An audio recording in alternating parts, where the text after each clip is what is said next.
کہ جب ہم پچھلی دفعہ الیکٹ ہوئے ہمارے پاس 2 مہینے ہم یہاں پہ رہے. اس 2 مہینے کے اندر بھی ہم نے ملٹیپل کام کیے. میں چند کام گنوانا ضرور چاہوں گا. ایک تو یہ تھا کہ تنخواہیں ان لوگوں کو نہیں مل رہی تھی 3-4 مہینے سے. ہم نے وہ تنخواہیں کلیئر کی. ہمیں 60 لاکھ روپے 59 لاکھ روپیز ملے تھے اکاؤنٹ میں. ہم 2.5 کروڑ روپے 2 مہینے میں چھوڑ کے گئے ہیں. نمبر 2 ہم نے جو سیکیورٹی کے حوالے سے ہم نے ایک پلان کیا کہ سیکیورٹی کیمپس لگانے ہیں ہر جو ہے نا یونٹ کے اندر. ہم نے بیسیکلی وابڈا ٹاؤن کو 3 یونٹ میں تقسیم کیا تھا. ABCD بلاک ایک یونٹ تھا, ای بلاک دوسرا یونٹ تھا, تیسرا یونٹ جو ہے نا ہمارا فیز 2 تھا. تو ہم نے 100 کیمرے لگانے تھے. چونکہ سوسائٹی میں پیسے نہیں تھے تو ہم نے اس کے لیے ایک پلان چاک آؤٹ کیا. سب سے جو مشکل کمپنی تھی وہ PTCL تھی.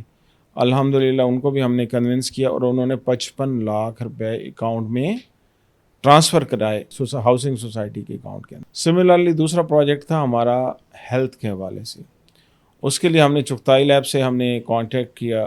ان کو ہم نے 1 کنال زمین مین کے اوپر دینی تھی. اس کا رینٹ 4 لاکھ روپے طے ہوا تھا. اس کے علاوہ ہم سارے چیزیں آن لائن کرنے چاہ رہے تھے. اس کے لیے ہم نے ایک ملائشین بیسڈ کمپنی تھی جس کا ریزیڈنٹ فیز ای بلاک میں رہتا تھا.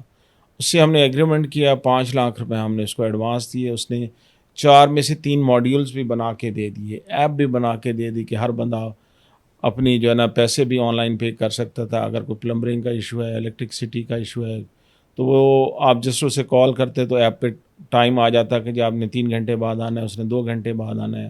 300 روپیز ہم نے کمپلینٹ چارجز رکھے تھے.